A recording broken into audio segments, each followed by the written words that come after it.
Egg పఫ్లా ఉండే boiled egg omelette ఎలా తయారు చేయాలో చూద్దాము. ముందు ఆయిల్ వేసి వేడెక్కిన తర్వాత ఈ ఎగ్ వేసి ఎగ్ను కూడా కొద్దిగా బాయిల్ చేసి దానిపైన ఒక ఎగ్ కొట్టి వేయాలి. దానిపై ఉల్లిపాయ ముక్కలు, పచ్చిమిర్చి, కొత్తిమీర, కారం, పసుపు, ఉప్పు చల్లి మరలా దాన్ని తిరగవేయాలి. అప్పుడు కూడా మరలా ఉల్లిపాయ ముక్కలు, కొత్తిమీర, కారం, పసుపు చల్లి అంతే.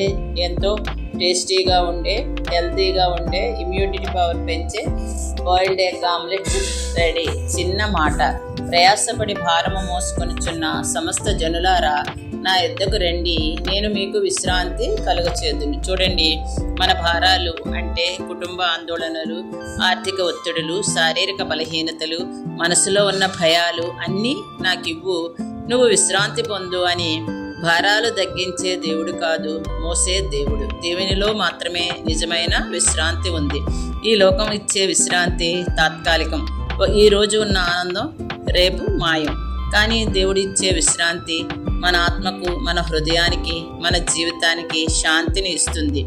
దేవుని సన్నిధిలో గడిపిన ప్రతి క్షణము మనకు నూతన బలాన్ని ఇస్తుంది. దేవుడు పిలుస్తున్నాడు. ఆయన దగ్గరకు రావడం మన చేతుల్లో ఉంది. నా దగ్గరకు రా, నేను నీకు విశ్రాంతి ఇస్తాను. ఈ వాగ్దానము మీ జీవితంలో నెరవేరునుగాక.